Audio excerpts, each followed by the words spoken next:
主席，好多時咧，我喺議會度咧，我都覺得即係有時唔好坐喺議事堂會好過坐喺議事堂，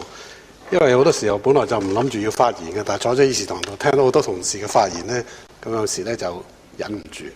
咁我都要起身講翻幾句。主席，今日我哋討論嘅係煙稅嘅問題，但係我今日想講嘅就唔係稅收嘅問題，而係因為聽到好多同事嘅發言咧，就引發到我諗到其實我哋今日討論係涉及一啲社會核心價值同埋社會文化嘅問題，就唔係淨係話加稅加幾多錢咁簡單。主席，我聽到好多反對加煙稅嘅同事嘅發言，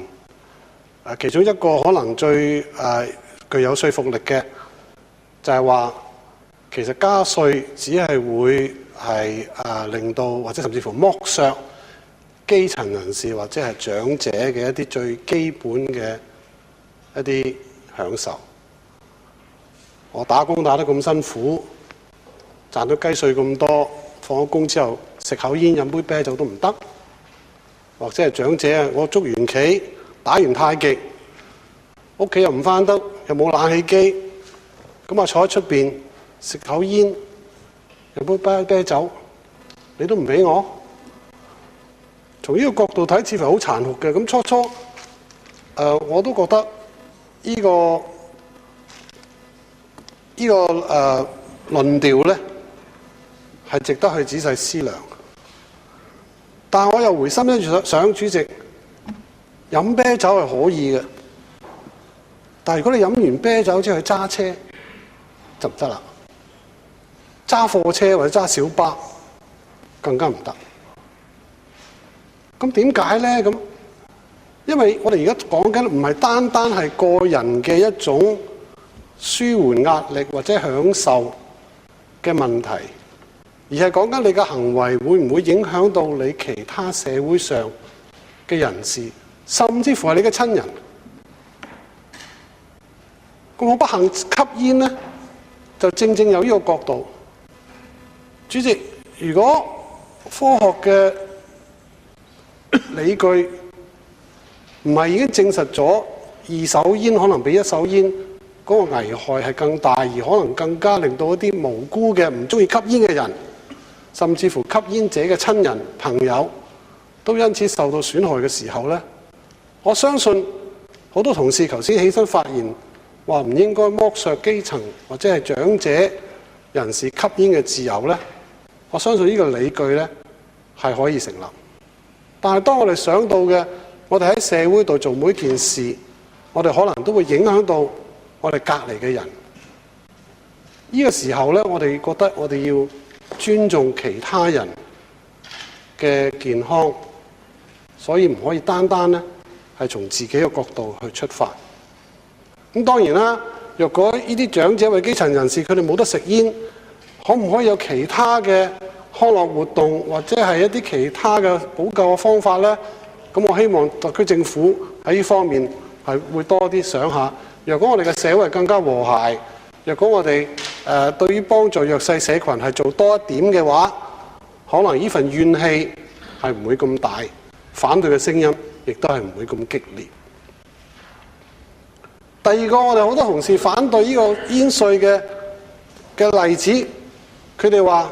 你即係逼人食私煙啫，甚至有同事話：喂 K 仔仲平喎。頭先長毛更加喺度講：喂，點解你核電你又唔抽稅，炒樓你又唔抽稅啊？禁止佢啊！嗱，呢啲説話都係有道理嘅，主席，但係缺乏一個邏輯性。主席，我或者用幾個例子去表達呢個邏輯性嘅問題。你話加煙稅就係獎勵私煙嘅發展，咁我要問一個問題，我亦都喺個議事堂用過好多次嘅一個例子。每日都有人衝紅綠燈車死人，咁係咪唔應該有紅綠燈？只要話 K 仔仲平過煙仔，我用個例子就係話，如果有人僥倖殺咗人，可以逃離法律嘅制裁，係咪等於誤殺唔應該係刑事嘅行為啊？有其他人做錯咗嘢，係咪等於呢件事都唔應該受到法律嘅制裁啊？主席，嗰個邏輯唔喺呢度，個邏輯係第一，你要睇睇呢件事本身嗰個價值喺邊度，啱或者係唔啱。如果係啱嘅，有其他人做唔啱嘅嘢，或者有其他嘅行為係唔啱嘅，未受到法律嘅制裁，唔係等於你係應該制止呢啲行為，或者任由佢繼續發展。我覺得去拉埋其他嘅行為嚟講咧，其實係將我哋嗰個應該聚焦嘅議題咧係模糊化咗。其實呢度只係有一個問題，呢個問題就係點樣去防止吸煙呢個習慣喺社會蔓延。我哋當然可以立法禁止佢啦，每吸口煙罰你500蚊。但係頭先何秀蘭議員其實講過，呢個唔係一個不可能嘅處理嘅方法，但係可能嗰個成效未必係加稅咁緊要，或者我哋係未去到嗰個階段。如果我哋去到個階段，吸煙同吸毒係有相等同樣嚴重性嘅損害嘅時候咧，我覺得可能都係要立法禁止嘅喎。但係我哋而家係未去到嗰個階段，咁未去到階段嘅時候，我哋要勸止嘅時候，我哋用加稅嘅方法係咪可能會做得到咧？定係我哋一定一係就會去到禁毒，一係咧就任由呢個吸煙咧係繼續蔓延咧？我覺得我哋未必係要每一件事都要去到咁盡，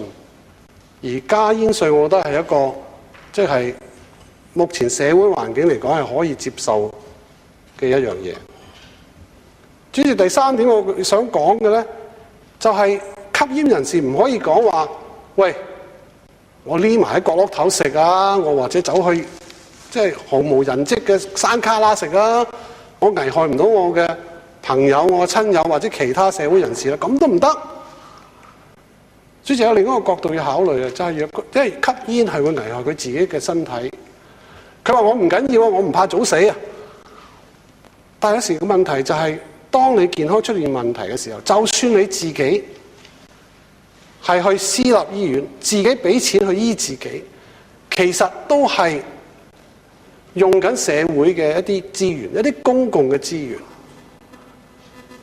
咁所以咧，我覺得呢個公共嘅資源嘅問題咧，亦都係一個整體社會利益嘅問題。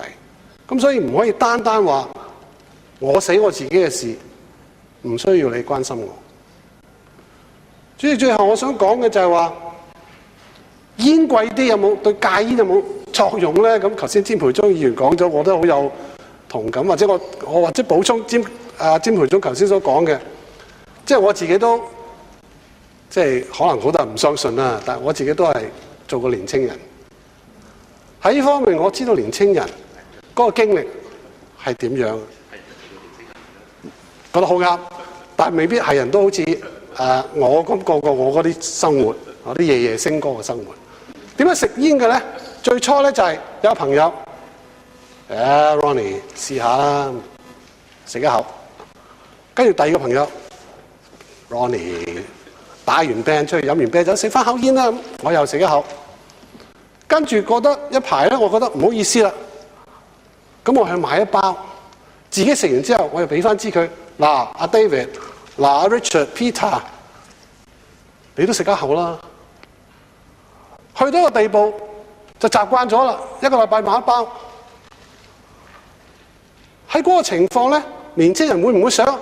食煙唔好㗎，我要去戒咗佢咧？主席係唔會嘅，年青人唔會諗呢樣嘢嘅。即係好多人會講，喂，我會唔會有詹培忠議員頭先講話，有冇足夠意志力去戒咧？年青人係唔會諗呢樣嘢，我可以講俾你聽，我自己係過來人，從來冇諗過去戒呢樣嘢嘅。咁點樣最終係令到我唔吸煙咧？好簡單，經濟理由，冇錢。我去到英國嘅時候，我好似頭先詹培忠講啊，佢話佢食過法國煙，其實我即刻喺網上已經有朋友問我，喂，你有冇食過法國煙？我有食過，藍色嘅我唔記得叫咩名啦，即係你記得佢咩？我唔記得佢名。嗰陣時點解食法國煙咧？法國煙嗰陣時係比美國煙、英國係平啲嘅，但係去到收尾咧，法國煙都食唔起啦，咁然後就會戒咯，主席。唔係話我有決心，亦都唔係話我知道吸煙係唔好，或者吸煙係好，或者吸咗煙我好口臭，追唔到女仔，唔係呢啲理由啊，主席。而係一個好簡單嘅直接嘅經濟嘅理由。咁所以我覺得咧，對於年青人去防止佢哋上煙癮咧，經濟理由係一個相當有效嘅一個方法。咁如果我哋係要愛護我哋嘅下一代，愛護我哋嘅年青人，我覺得加煙稅我係可以接受。我絕對唔希望見到我自己嘅仔一日到黑擔住口煙韌韌腳。我相信好多父母都唔希望見到佢嘅仔女一日到黑擔住口煙韌韌腳。主席，因為呢啲理由咧，我覺得我好難接受我哋啲同事反對呢個議案嘅嗰啲理據。我當然唔會接受葉劉淑儀嗰個修訂啦。多謝主席。梁家騮。